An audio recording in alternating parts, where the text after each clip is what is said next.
Olá! Estamos ao vivo para mais uma live aqui do curso de línguas.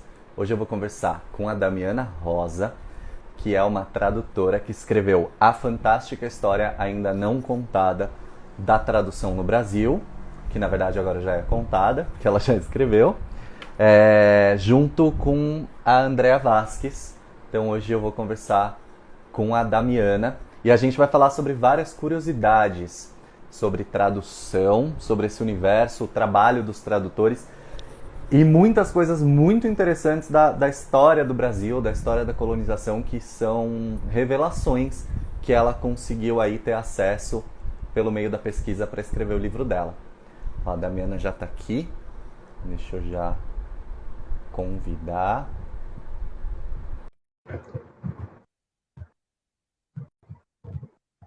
Vamos ver se dá.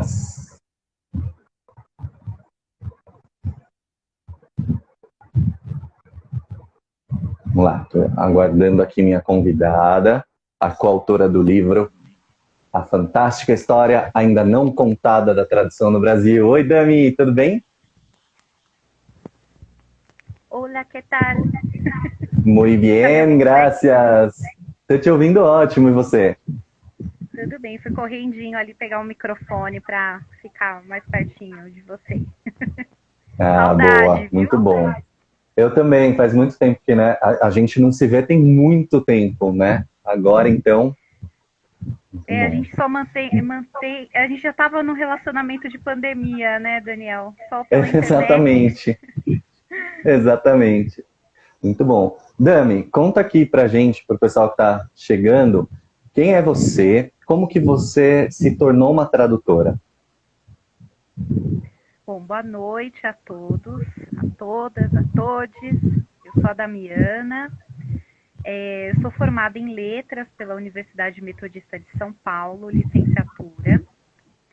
E eu tive uma oportunidade incrível de, quando estava cursando letras, trabalhar na Cátedra Unesco de Comunicação, que foi onde eu conheci o Daniel, né? E lá foi um espaço de muito aprendizado para nós, não só relacionado à pesquisa, mas tanto a professora Cristina como o professor Max viram que eu dava um pouco de jeito para a tradução. Então eles me Uhum, começaram a empurrar, né? O Daniel lembra bem, né? O professor chegava, jogava exatamente. uns calhamaços lá na minha mesa, traduza, né? A primeira vez, Daniel, foi bem traumatizante, assim. Eu falei para ele, não, eu faço licenciatura, eu não sou tradutora. E ele falou, não, se você quer continuar aqui, você vai traduzir sim, né? E aí eles gostavam das minhas... Aquele Aquele jeitinho, né? jeitinho dele, né? Só dele. Sou muito grata a ele por isso. E foi ali que eu descobri, assim, na marra, né? O professor Max e a professora Cristina me jogaram ali na interpretação, na tradução e tudo mais. Eu fui gostando da experiência e depois eu fui fazer uma pós-graduação em tradução, que aí eu fui estudar Uhum, mesmo técnica, né? Depois eu fiz o curso de extensão em tradução técnica. Então, quando eu saí da Cátedra Unesco, as pessoas me conheciam como a tradutora do professor Marx, da professora Cristina Gobi, né? aham, Mas eu fui dando os meus passinhos na indústria. Então, eu comecei a traduzir para manual industrial mesmo. Fiquei nessa área por muito tempo. Até que começou aquele papo, né, de vai vir uma crise, é uma marolinha, não é uma marolinha. E eu fiquei pensando, puxa, o meu trabalho está muito voltado para a indústria. Então, como que eu posso ampliar o uhum, meu leque de atuação como tradutora? Na pós eu tinha estudado tradução audiovisual, né? E aí eu falei, puxa, vou estudar mais. Comecei a fazer cursos na área de legendagem e quando começou a vir aquela história de vai vir em stream, ninguém sabia o que era, né? Eu passei no teste para um estúdio na Índia para legendar vídeos para uma coisa que ninguém sabia o que era uma tal de Netflix. uau! Então, muita coisa que está em espanhol lá, eu participei da equipe que fez a legendagem, né, das novelas, aquelas séries de tráfico, enfim. Os filmes também, para mim foi bem emocionante começar a legendar, sabe, os filmes do Ricardo Darín. Foi uma experiência muito legal. Então, assim, eu trabalho com tradução, mas o meu foco é hoje o audiovisual, é a legendagem, né? Que também, Daniel, para a gente quebrar uns paradigmas logo na apresentação, né? Muito bom. As pessoas têm vários preconceitos com a legendagem, né? Então começa com, por que fazem a tradução do título do filme desse jeito? E nem passa pelos tradutores, a gente não pode nem sugerir o título dos filmes, porque quem escolhe é uma equipe de marketing das distribuidoras. Então, no nosso manual já vem não traduzir o título. Então, gente, aqueles títulos esdrúxulos não é culpa nossa, tá bom? Não é nossa culpa. não é nossa culpa. É muito bom. É muito bom falar isso, mas porque é verdade, o título é todo marqueteiro, né? O título é todo marqueteiro. Ô, Dami, sabe uma dúvida que eu tenho de legenda? As legendas, por exemplo, da Netflix, elas são as mesmas para Brasil e para Portugal, as legendas em português? Ou não? Não. São equipes diferentes? São, e assim, o foco lá fora, isso é um padrão não só para legendagem, mas para qualquer tipo de tradução. A tradução, ela tem que ser feita por um nativo da língua final do projeto. Então, esse material vai para o Brasil, então tem que ser feito por um tradutor brasileiro. Esse material vai para Portugal, então tem que ser feito por um tradutor português nativo. Então, é interessante, mas lá fora nós somos os brasileiros nativos, né? Existe essa valorização, né? Porque... principalmente para essa parte de tradução criativa,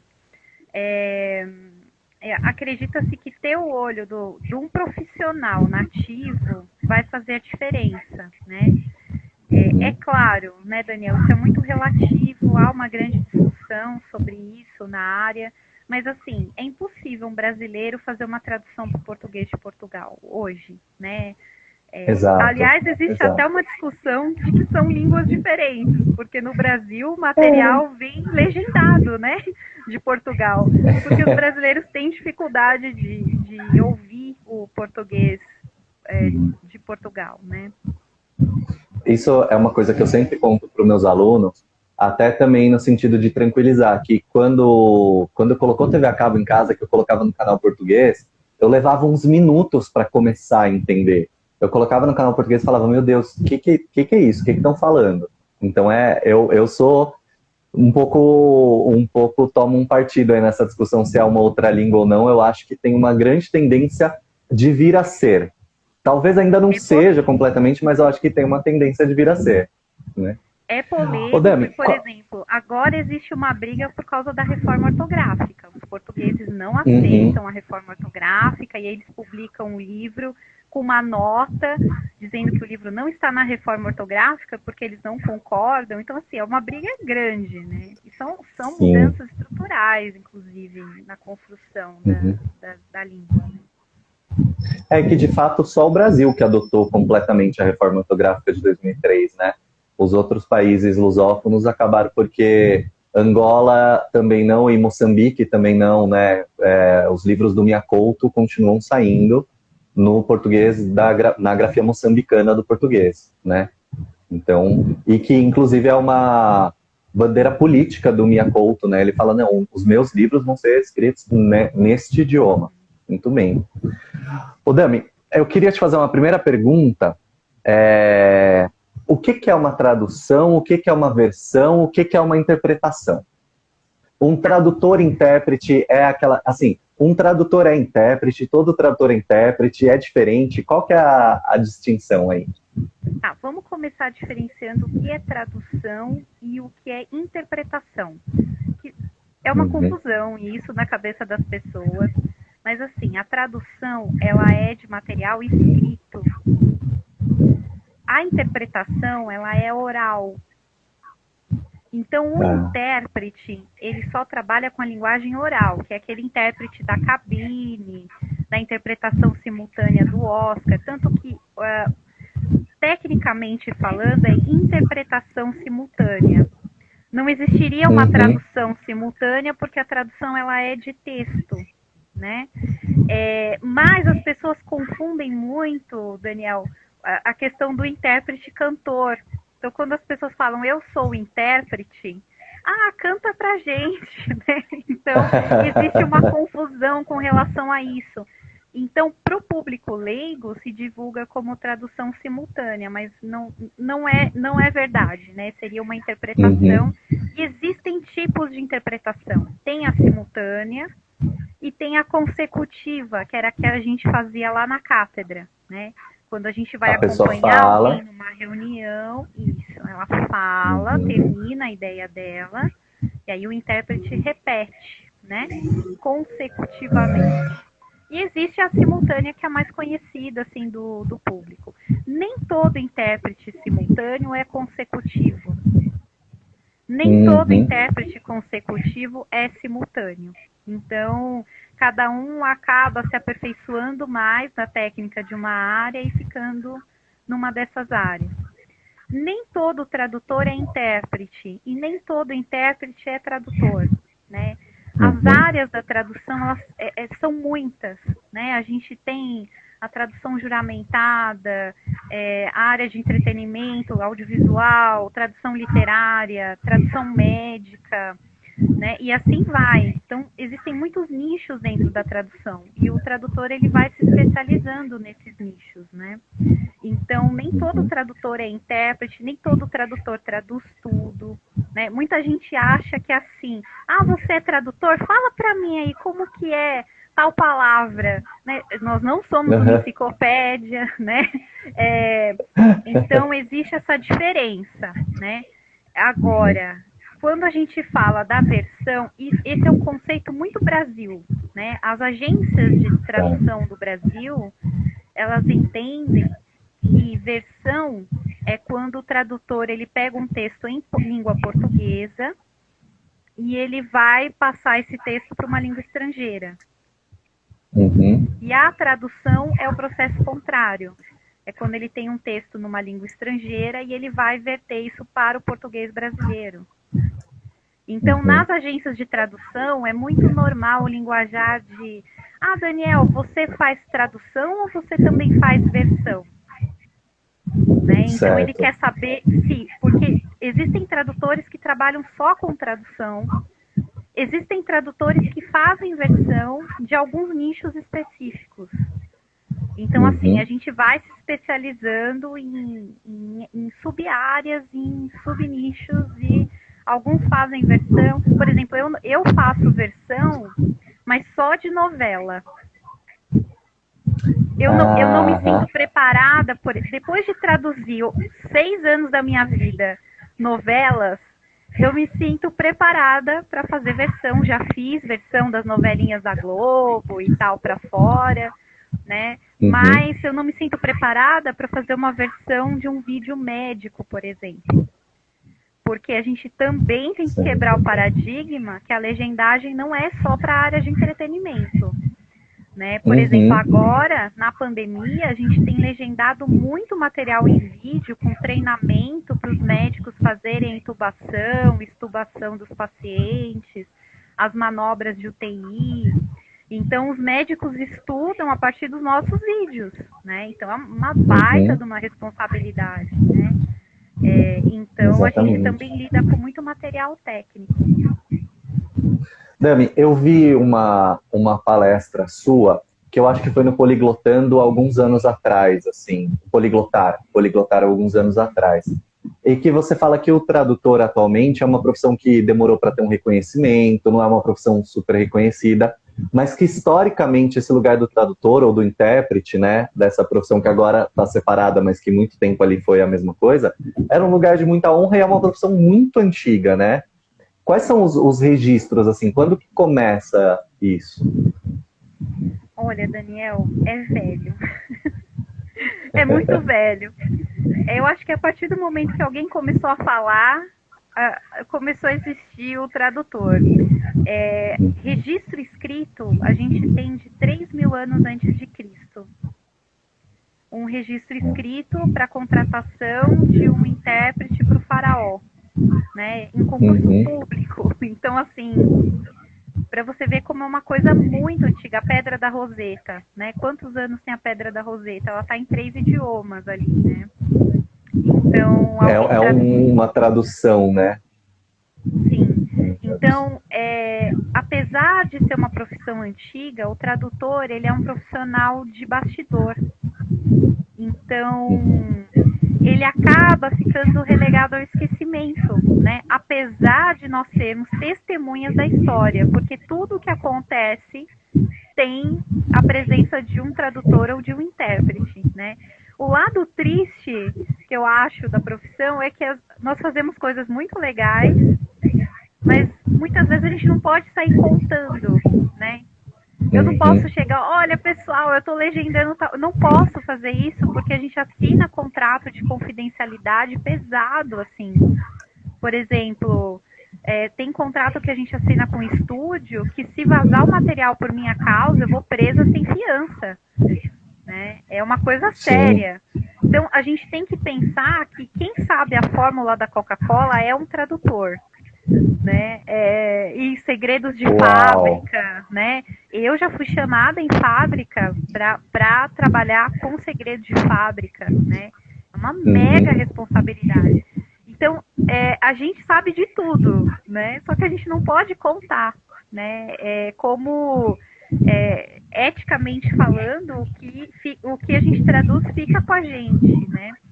Então, é triste isso, porque as pessoas acabam desvalorizando um pouco da profissão. Então, por exemplo, não é qualquer pessoa, eu sei falar idiomas, eu vou ser tradutor. Então, né, você vai ter que ter um preparo ético, né, você vai ter que ter um preparo de técnica. A gente lida com as mais variadas situações, né? Então, tá um colega meu aqui, Ivar, um abração. Ivar é tradutor literário, é tradutor de jogos. Então, se você tem jogos importados, pode ter passado pela mão do Ivar, né? Jogos de tabuleiro. Então, o nosso trabalho, ele é de bastidor, mas a gente não pode tirar a importância dele, né? Ao longo da história, nós fomos testemunhas de tudo que aconteceu e fomos a ponte para que os povos se comunicassem de alguma forma, né? Exato. E tem uma coisa muito legal, assim, que eu vi você falando também numa entrevista na época do lançamento do livro, que eu já quero te perguntar do livro. Mas essa história de que, assim, na nossa vida, no cotidiano, principalmente agora com o mundo ainda mais globalizado, absolutamente todos os produtos têm um tradutor em algum momento, porque é um contrato entre duas empresas, uma empresa que é multinacional, por exemplo, a receita da Coca-Cola, algum tradutor sabe essa receita, né?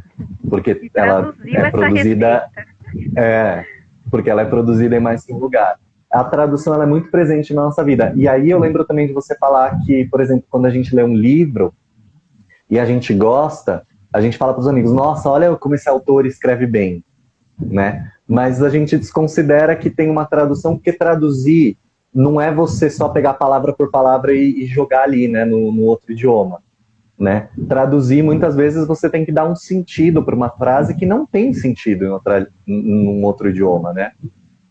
E fazer adaptações culturais também, né? Bom, meu colega Ivar aqui é uma pessoa para você entrevistar, viu, Daniel? Que ele traduziu Ivar, um monte de livros. Ele pode já quero a agenda, depois eu vou ele é literário. Mas, legal. Por exemplo, né, dar um exemplo básico de livro. Todo mundo aqui conhece Harry Potter. Né? Todo mundo leu Harry Potter, se encantou com as aventuras do bruxinho, acompanhou a história no cinema. Todo mundo sabe quem é Harry Potter. Quem traduziu Harry Potter para o português brasileiro? Aí as pessoas já ficam nervosas, né? E foi uma tradutora extremamente querida da nossa área, que é a Lia Weiler, que é uma referência. Eu acho que toda a minha geração de tradutores estudou com a Lia Weiler, né? Eu tive a oportunidade de conhecê-la pessoalmente, tive aulas com ela, E a Lia, ela faleceu faz uns 3 anos, né? E ela foi esquecida, né? Sendo que a tradução que ela fez é considerada uma das melhores traduções do Harry Potter, né? Pela própria autora, né? E foi usada como referência, né, para as outras traduções de outros idiomas, porque imagina a dificuldade de traduzir o nome das casas, né, daqueles seres fantásticos, do Tinha um monte de palavras inventadas ali, né? Como é que você traduz uma palavra inventada? E ela criou um método para isso fantástico, que pegou mesmo, as pessoas gostaram, né, da nomenclatura, tanto que foi usada no cinema a mesma, né? E ela foi totalmente esquecida. Então, assim, nós só conhecemos Harry Potter graças ao trabalho, né, da Lia Weiler. Né, gente, olha, pesquisem sobre a Lia. Ela, inclusive, tem uma pesquisa enorme sobre a história da tradução no Brasil. Tem muitos outros livros traduzidos. Né? É um nome que eu brigo para que nunca caia no esquecimento, porque ela contribuiu muito para a literatura no Brasil e para a pesquisa na tradução. Né? Então é um exemplo, né? Então as pessoas pegam um livro, elas elogiam o papel do livro, né? A edição, a capa, tal, mas elas não param para pensar. E esse, inclusive, Daniel, é um erro acadêmico. Porque na BNT você tem que citar o nome do tradutor na referência e os próprios pesquisadores não fazem isso. É muito triste. Não citam. É verdade. Não, agora, na hora que você começou a falar do Harry Potter e você perguntou quem traduziu, eu já me tomei por uma vergonha aqui. E porque na faculdade de letras, né, depois do jornalismo, eu fiz letras, eu não terminei o curso, mas eu fiz um tempo de letras. Por exemplo, os clássicos gregos, a gente estuda os tradutores, né? A gente estuda, por exemplo, a tradução do Homero, comparando as traduções, né? As traduções portuguesas, a tradução brasileira, outras versões. Quer dizer, o papel do tradutor, nesse momento, é sabido da importância. E depois, no dia a dia, a gente acaba deixando isso passar, né? É muito... eu fiquei pensando aqui que faço um meia-culpa, porque é verdade, a gente não presta atenção nisso. Não presta atenção nisso. Existe uma falsa ideia de assim, eu não preciso ler traduções, eu vou ler os originais. Amigo, você nunca vai saber todas as línguas do mundo, né? Exatamente. A gente tem que pensar, se a gente conhece, por exemplo, a literatura russa, é graças ao trabalho de tradutores. Se a gente conhece a literatura oriental, é graças a tradutores. Então, assim, sabe, a gente tem que colocar a mão na cabeça e ser grato, né? Porque os tradutores estão trabalhando 24 horas e realmente, Daniel, 24 horas a gente trabalha para fazer o mundo se comunicar e se entender, né? Por mais que a gente viva num mundo globalizado, que as pessoas saibam idiomas, por exemplo, em reuniões entre presidentes é obrigatória a presença dos intérpretes pela ONU, né? Porque o intérprete, ele é uma pessoa que estudou, né? E ele vai garantir que aquela mensagem não vai ficar com duplo sentido, né? Que o interlocutor não entenda A e é B.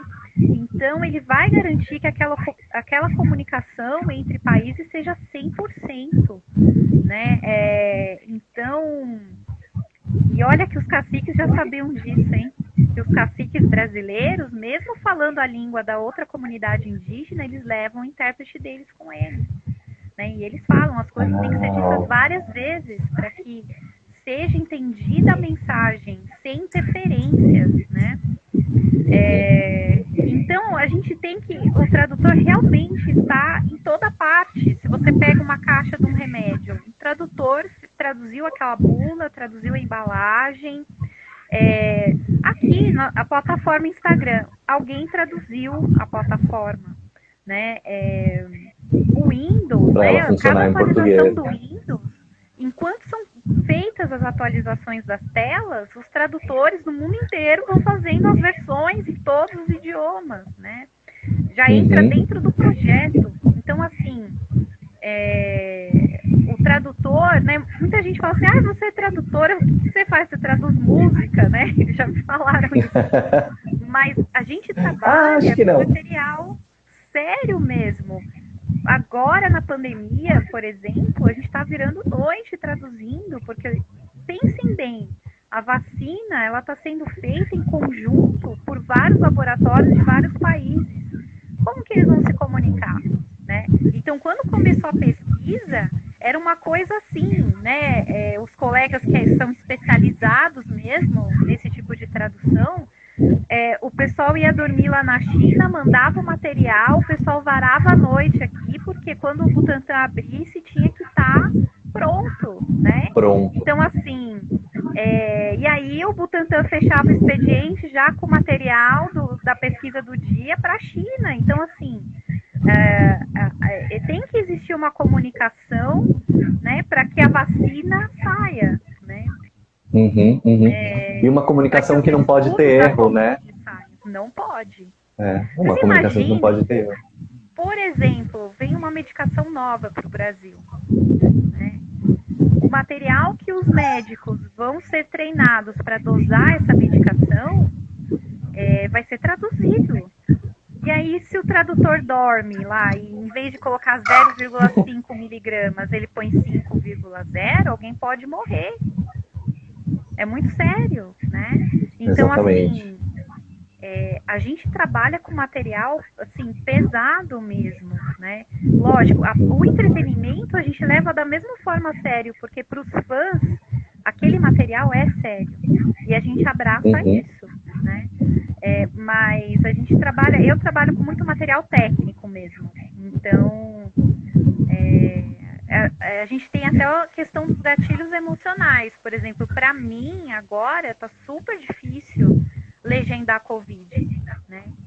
Claro. Eu peguei um tempo aí que eu tinha amigos que estavam entubados em UTI e eu legendando vídeo, né, de intubação, de manobra de UTI.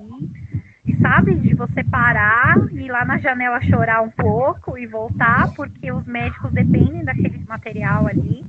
E tem que sair, tem que ficar bom, né? Então, até com isso a gente lida, Daniel. Exatamente. Isso é um universo muito, muito longe de quem não está lidando com a tradução, né? Agora, eu queria te perguntar sobre o seu livro. Como que foi escrever e de onde você é coautora junto com a Andréa Vasques, né?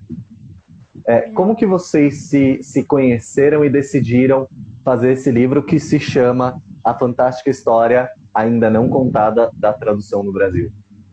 Então, a ideia desse projeto nasceu na cátedra, a sementinha. Porque o professor Marques, ele sempre falava para mim assim, vocês de letras, vocês fazem umas coisas tão legais e vocês se comunicam tão mal. Como vocês se comunicam mal? Ele sempre dizia isso, né? E aí, na época, acho que você vai lembrar disso, quando a gente começou um projeto que era o da imprensa brasileira, personagens que fizeram história, né? Que saíram 4 volumes na época, né? E na época eu conversei muito com o professor Marques sobre isso, que muitos desses comunicadores eram tradutores também, né?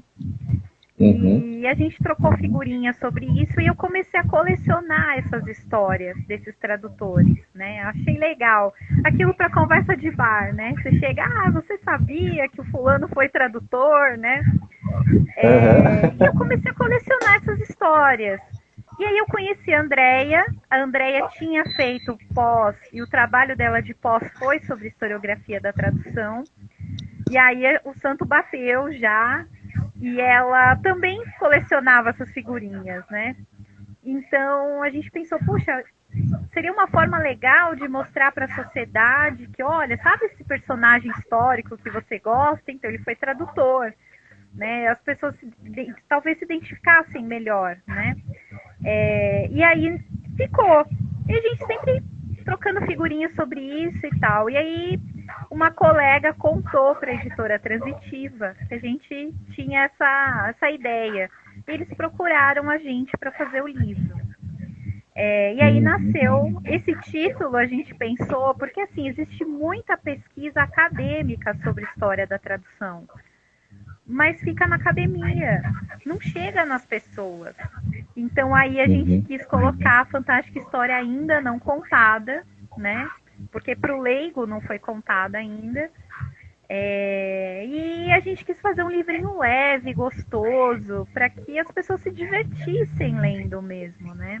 Uhum. E aí as ilustrações foram do meu marido, do Alexandre Barazino, que bolou as ilustrações, fez uma capa bem legal com umas colagens, né? E a gente viveu essa pesquisa, assim, Daniel, porque a gente quis entrar a fundo na parte da pesquisa documental. Eu acho que nós da área de humanas, a gente faz muita pesquisa bibliográfica, mas a gente não vai muito atrás do documento em si, né? Esse foi o grande desafio da Fantástica História, que não terminou, né? A gente continua essa pesquisa ainda.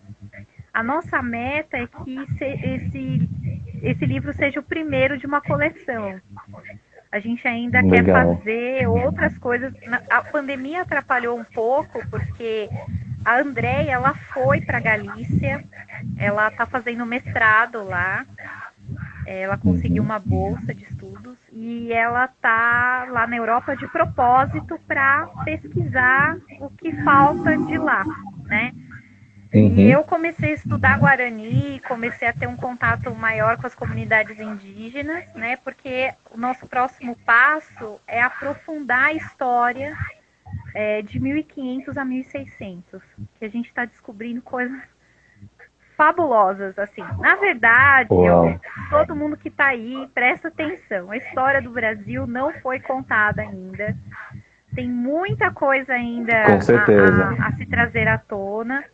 Então, eu e a Andréia, a gente está reunindo as peças desse quebra-cabeças, porque, por exemplo, a gente achava que nesse período só tinha interpretação no Brasil. A gente não tinha tradução escrita no Brasil. E aí, para nossa surpresa, a gente descobre que tinha um centro de tradução aqui, né, que se produzia tradução não só no Tupi-Guarani, mas em alemão, em francês, em vários idiomas, né? E a gente está próximo a trazer esse material a público. Assim, infelizmente as minhas autorizações de pesquisa venceram no meio da pandemia, então quando acabar a pandemia, a gente vai ter que correr atrás de novo. Tem muita coisa que está em arquivo particular, né? Então a gente tem que falar com o amigo do amigo do amigo para tentar conseguir, né? Mas a gente alcançou o nosso objetivo das pessoas leigas lerem e procurarem a gente, falar, nossa, nunca imaginei que vocês trabalhassem assim, ou que fulano foi tradutor, né? Nossa, agora eu entendo o que vocês fazem, né? Tem uma pessoa que escreveu pra gente, falou, nossa, eu tô neurótica, porque tudo que eu olho, assim, meu Deus, tem um tradutor me perseguindo, né? Então, foi muito legal esse feedback, e principalmente das crianças. A gente começou a ser chamado, eu e a Andréia, para ir nas escolas. E as crianças falaram, nossa, agora faz sentido, porque uma vez eu perguntei para minha professora como que os portugueses falavam com os índios, e ela falou, por gesto. E como que eles falavam por gesto? Então descobri que tinham intérpretes que, nossa, agora faz sentido a história, né? Então, foi bem legal ter esse feedback das crianças também, né? Que a gente não esperava. Total. E inspirar, né, crianças, de repente, a pensar nisso como uma profissão, né?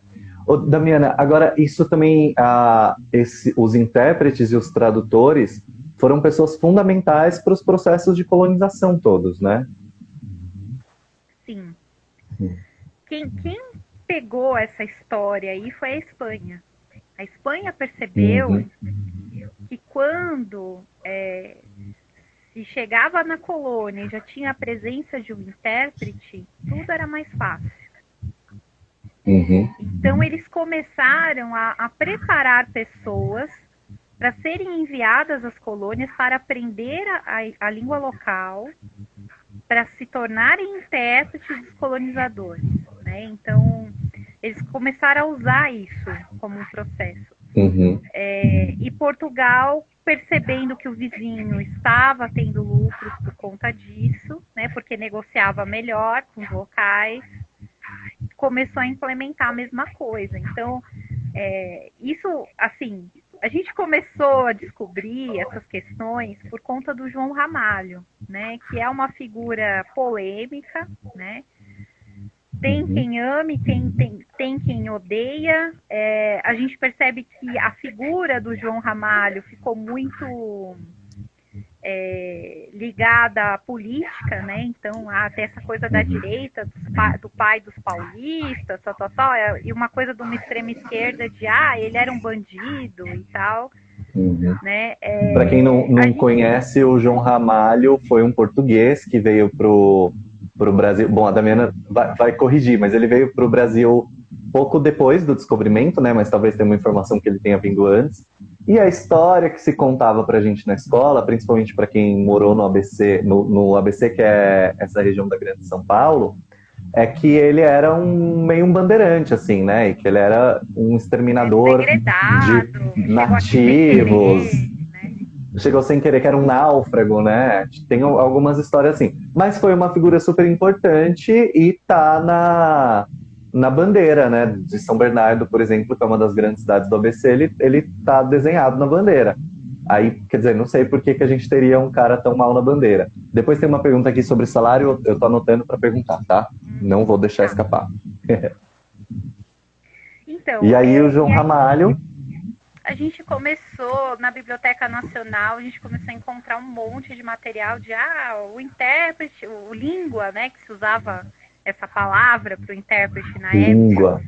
O língua dessas terras era o João Ramalho. Aí, caramba, né, vamos pesquisar. A Andréia foi lá na cidade que ele nasceu, puxou uma pesquisa enorme lá. E aí a gente, assim, tudo indica que ele chegou aqui... pelo menos uns 6 anos antes do Pedro Álvares Cabral. E ele veio numa missão secreta, né, para ter o contato com os locais e aprender o idioma. Então, quando o Pedro Álvares Cabral chegou, o João Ramalho já estava aqui falando a língua dos locais e servindo de intérprete. E provavelmente Pedro Álvares Cabral não foi morto imediatamente na chegada porque teve essa intermediação. Quer dizer, é possível, na verdade, né? Ele com certeza ele teve um treinamento para isso, porque nós conseguimos trazer para o Brasil uma cópia do livro do rei, que nomeia ele cavaleiro real. Então, assim, ele não era qualquer pessoa, né? A história dele é muito louca, porque depois a gente vê que ele acaba se identificando mais com a cultura indígena do que a própria cultura, e ele abandona tudo, ele não volta mais para Portugal, ele inclusive nem vai morar em São Paulo, né? Ele vai para o meio do mato ficar com os índios, ele não volta mais. E ele acaba adotando a cultura indígena para ele. E é interessante que ele tinha um relacionamento com a índia Bartira, que era a filha do cacique Tibiriçá, e ela acaba se identificando com o cristianismo. Então ela até abandona ele, vem morar em São Paulo e ela fica vivendo junto com os jesuítas. Eles trocam de povos. Ela acaba adotando a vida branca, católica, até o fim da vida, né? E uma curiosidade também, um dos filhos deles, que ele teve vários filhos, né, muitos filhos, mas o André Ramalho era o intérprete do padre Manuel da Nóbrega. Então, quando o padre Manuel da Nóbrega fazia as incursões dele pelo estado, levava o André Ramalho com ele como língua. Então, interessante, a Bartira era intérprete do cacique Tibiriçá, o João Ramalho era intérprete e o filho também intérprete. Também virou uma profissão de família. Nessa pesquisa para conversar com você, um personagem histórico que me surpreendeu bastante foi o cara que traduziu As Mil e Uma Noites do árabe para o português. Dom Pedro que foi completamente... Dom Pedro II, foi completamente surpreendente para mim. Eu não tinha essa informação. E é muito legal ver o diário dele, Daniel. Os diários O dele diário do Dom mostram Pedro II. do Dom Pedro II, quanto que ele odiava ser o monarca. E o sonho dele era ser um intelectual das letras na Europa. Ele queria escrever, ele escrevia poesia, né? E é super. Até a gente brinca, né? Porque tradutor é meio viciado em café, né?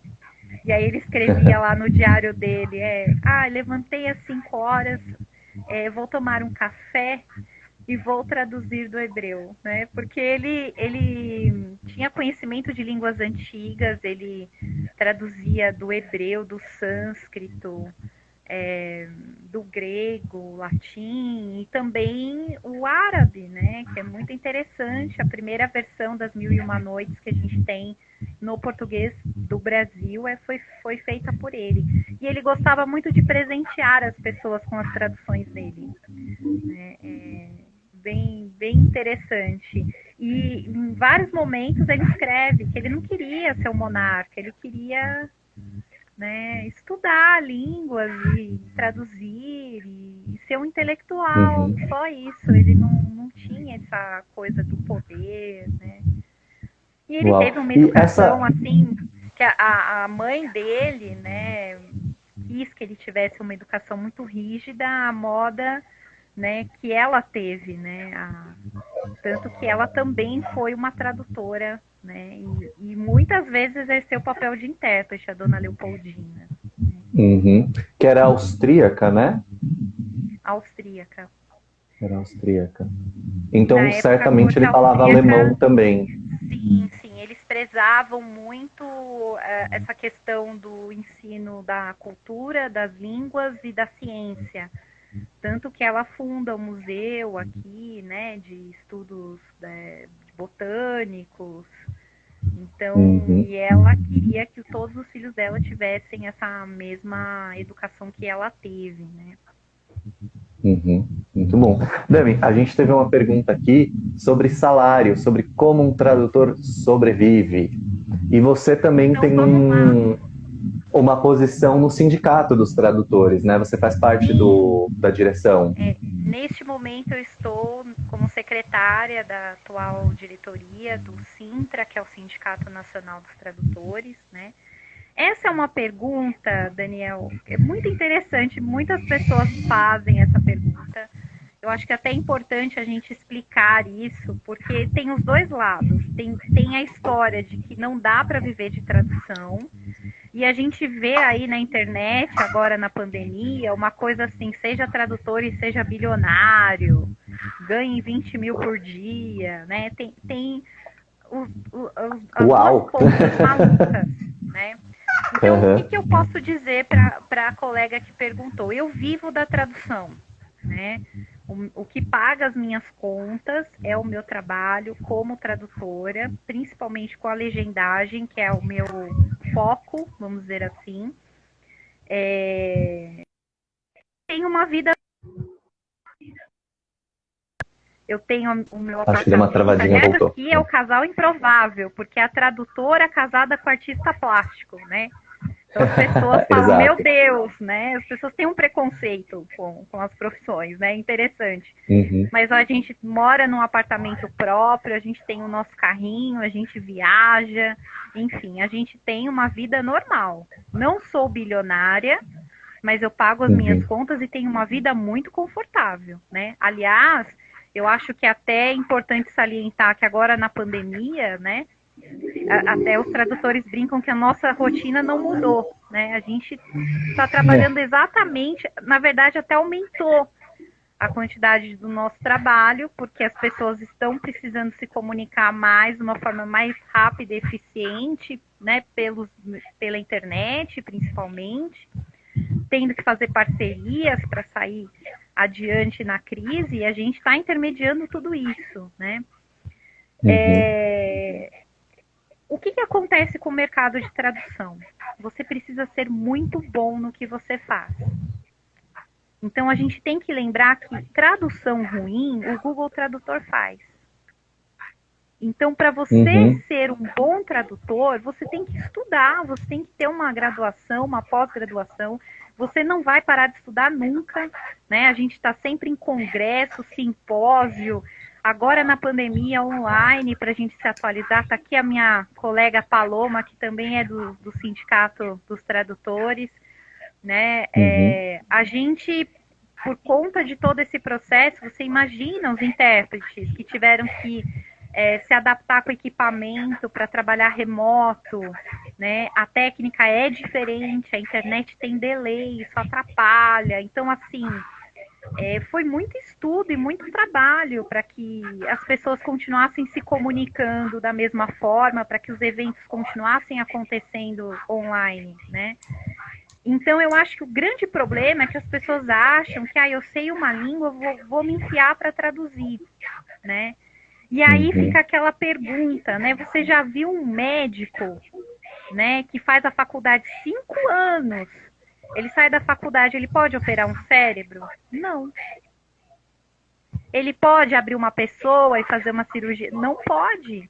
Ué, mas ele não estudou medicina há 5 anos? Estudou, mas ele vai ter que se especializar em cardiologia para poder fazer uma cirurgia cardíaca. Né? E ele vai ter que passar o resto da vida dele estudando isso para que ele seja um bom médico. Na tradução é a mesma coisa, né? Então, assim, eu acho que quanto mais especializado você mais o mercado te valoriza. E eu acho que é uma das poucas áreas que quanto mais velho a gente fica, melhor. Uau! Verdade, verdade. A agência, as editoras, elas reconhecem que você está na área há mais tempo, você estuda há mais tempo, você tem uma bagagem maior. Então, assim, quanto mais você se dedica à tradução, mais ela te dá retorno, né? E leva tempo. Então, acho que o grande erro é que as pessoas entram, eu vou começar a traduzir amanhã. E elas já querem começar a viver de tradução, mas não é assim. Eu até conversei com alguns colegas, Daniel, quanto tempo que leva, né? Porque eu acho que eu levei uns 2 anos para eu viver da tradução, né? Eu fiquei com as aulas de idiomas, mas eu fui com foco. Eu pensei, eu vou dar aula na indústria. Então, eu chegava lá na Mercedes da vida, eu sou tradutora. Então, quando aqueles gerentes precisavam de tradução, eles lembravam de mim. Então, eu fui construindo o meu networking assim. Conforme eu fui pegando mais traduções, eu fui reduzindo as aulas, até eu viver de tradução. Mas eu nunca parei de estudar, gente. Esse ano, mal começou, eu já fiz uns 2 cursos já. Então, a gente tem que se manter ali afiadíssimo. A língua é viva. E a gente tem que acompanhar isso. Exato. Né? E o espanhol é uma língua especialmente... Desculpa, mas você vai ter que interrompi. estudar o resto da vida. Desculpa, é que deu o delay aqui. Sim, imagina, desculpa eu. E o espanhol é uma língua especialmente desafiadora, né? Porque é uma língua que é falada numa extensão geográfica muito grande. Então tem muitas diferenças. Você tem que se atualizar praticamente de umas 10, 15 línguas, né? O tempo inteiro. Né? Não, e você imagina, quanto mais vai para o popular, Daniel, é pior. Eu fiz uma série recente que cada episódio abria com um provérbio. Uau. Agora você imagina o trabalho de localização que a gente tinha que fazer, de localizar um provérbio no português brasileiro que fizesse o mesmo sentido para aquele episódio. Nossa, assim... horas, muito assim, muitas noites mal dormidas. Muitas noites mal dormidas. Ô Dami, uma curiosidade que me surgiu, quando você vai fazer uma tradução de filme ou de série, você traduz pelo áudio ou você traduz pelo roteiro? Pelo áudio. Pelo áudio. Pelo áudio. É muito raro a gente receber o roteiro. Agora a gente tem uns estúdios, mas assim, só lá fora. Alguns estúdios internacionais, eles desenvolveram como se fosse uma inteligência artificial que faz uma transcrição. Mas a gente usa essa transcrição como uma base, porque, assim, quem trabalha com legendagem, dublagem, tem que ter um ouvido afiado. E a gente tem técnica para isso, viu, gente? A gente desenvolve isso, né? Porque por melhor que esteja a inteligência artificial, ela é muito falha. Então ela avançou bastante, mas e vou te falar mais, as agências, os estúdios que têm esse suporte, eles são extremamente exigentes. Porque eles falam, você tem um suporte da inteligência artificial, sua legenda não pode ter um erro. Não pode ter um erro de uma vírgula, um ponto. Então, muita gente faz teste de legendagem e fala, eu não faço. Por quê? Porque tem erro de gramática, porque está mal pontuado, porque você não conhece as técnicas de legendagem. Então, não é simplesmente aprender o programa e sair fazendo. Porque tá a Bárbara aqui, né, Bárbara, que estudou legendagem, sabe o que eu tô falando. A gente tá cheio de amigos aqui, viu, Daniel? Eu tô vendo aqui, me sentindo muito bem também. Muito bom. Eu queria te fazer, o nosso tempo tá se encaminhando aí para o final. Eu queria te perguntar, Dami, como que você, sobre essa questão de se manter atualizada e tudo, o trabalho de tradução é um trabalho muito solitário, né? Então você até brincou que na pandemia não mudou muita coisa. Você trabalhava em casa, você continua em casa, acorda, toma café, traduz. Como que é esse trabalho de se manter atualizada com a língua viva? Né? Como que você faz isso pessoalmente? E como que você sabe de outras pessoas aí, de amigos que mantêm esse contato? Então, Daniel, ele é solitário, só que não. Porque nós tradutores, nós se comunicamos muito. Aliás, eu falo que o melhor amigo de um tradutor é um colega tradutor. Porque ele te entende, né? Nós não temos uma rotina muito fechada. Então, você imagina, eu trabalho com par português e espanhol, mas eu faço traduções para Coreia, Japão, enfim, onde se precisa desse par. Imagina trabalhar para a Coreia, né? Fuso horário contrário, né? Sim. Então é complicado, que são coisas que um colega tradutor te entende. Um colega de outra área vai falar, nossa, nada a ver, ela tá trabalhando de madrugada no carnaval, sabe? Então a gente trabalha por projeto. Aliás, está aqui também a Sônia, que também trabalha com audiovisual, né, Sônia? A gente entende como é que é. Então, nós somos uma classe unida. Então, nós sempre estamos em contato uns com os outros, sempre acabamos indicando um colega, um indica o outro, porque os projetos, eu percebo que estão ficando cada vez mais complexos. Hoje a gente não fala de uma tradução em um único idioma. Então, a gente tem que trabalhar muito bem em equipe. Né? Dos trabalhos que eu fiz da Coreia, que foi bem até uma colega apresentou no congresso, era um reality show que tinham pessoas que falavam espanhol, francês, alemão, árabe e coreano. E aí, como você legenda isso? Então, a gente teve que montar uma equipe multidisciplinar, a gente teve que se conversar muito para afinar aquela tradução. Então, é solitário fisicamente, mas a gente já está nessa vida aí, nesse rolê da internet, das videoconferências faz tempo, viu? Quando tudo isso aqui ainda era mato, né? Quando tudo isso era mato, a gente já estava aqui. Então, assim, e os congressos, assim, é uma alegria para nós, porque a gente tem uma baita de uma atualização e é a oportunidade da gente encontrar fisicamente com os nossos colegas, né? Então, isso é muito legal. Então, a gente trabalha em contato com todo mundo, porque pode ser que o projeto tenha espanhol e árabe. Eu tenho uma colega de árabe que pode ajudar.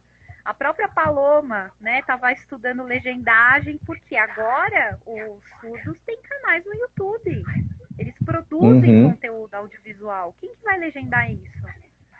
Né? Então, sim, tem que... a gente tem que... E quem que vai traduzir essa legenda? Então, a gente tem que estar muito afinado com essa questão de acessibilidade, audiodescrição.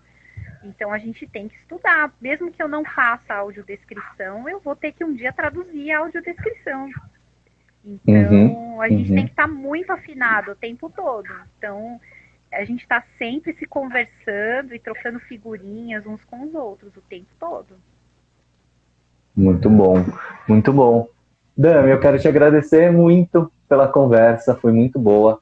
Para quem está assistindo aqui, eu vou deixar o nome do livro, A Fantástica História Ainda Não Contada, da tradução no Brasil. É da Perspectiva, né? Ali. É da Transitiva. Transitiva, desculpa, da editora Transitiva. Já estamos aí esperando a continuação dessa história. E muito obrigado, parabéns pelo seu trabalho. E obrigado pelo seu trabalho, porque obrigado a todos os tradutores que estão aí, porque é um grande valor hoje em dia a gente poder ter acesso à cultura do mundo toda, né? Do mundo todo, quer dizer.